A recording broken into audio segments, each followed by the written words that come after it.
अब अर्को विषय सुन्नु न स्वागतजी, तपाईलाई अघिको प्रश्नमै सम्झाइदिन्छु।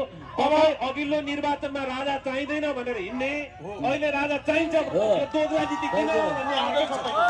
यसको जवाब चाहिँ म आउँदैछु। सबभन्दा पहिलो प्रश्न किसानका लागि के गर्नुभयो?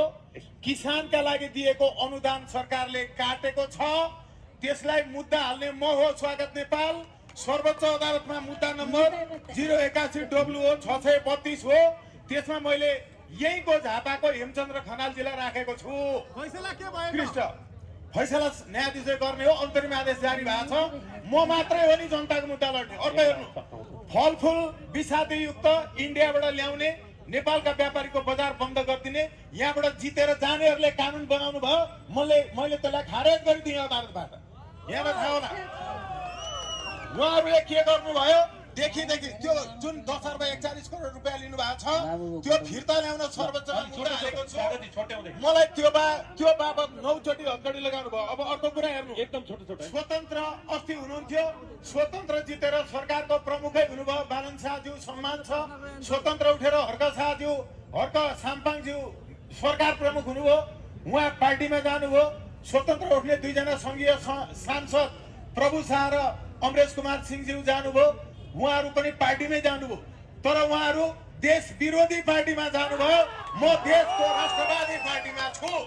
मैले त्यो चुनाव चिन्हबाट लडेको छु। अर्को कुरा मैले भनेकै हो, अरू पार्टीसँग घाँटी जोडेर गर्नेहरूलाई त्यस्तो राज संस्थावादी हुन सक्दैन, बाहिर जानुहोस् भने हो। अहिले पनि भन्छु म। र अर्को कुरा सिधा छ, पार्टीले जेसुकै कुरा गर्यो भने त्यस्तो पार्टी 1 सेकेन्डमा छोडिदिन्छु। अब म देवराजीसँग जानु संसदले देश कहाँ बेच्यो त्यो सोध्नु। महाकालीमा पनि बेच्यो, एमसीसीमा पनि बेच्यो। महाकालीमा बेच्यो, एमसीसीमा नेपाली चेलीहरूलाई बलात्कार गर्दा मुद्दा लाग्दैन भनेर लेखा छ। नेपालको सरकार नेपालमा छैन भनेर लेखा छ। सर्वोच्च अदालतले अग्राधिकार त्यत्तिकै दिएको होइन। म अन्तर्राष्ट्रिय कानुनको पनि विद्यार्थी हुँ। देश बेचो, महाकालीमा बेचो, देश बेचो, एमसीसीमा बेचो, एमसीसीमा देश बेचो। किनभने अब भन्छु के लेखा छ एमसीसीको 5A मा लेखा छ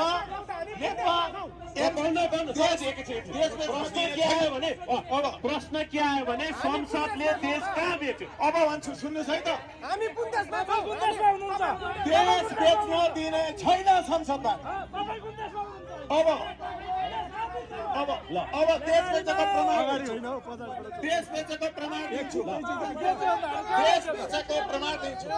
एमसीसीको 5A नेपालको सरकार नेपालमा छैन, त्यो इन्डियामा छ भनेर लेखेको छ।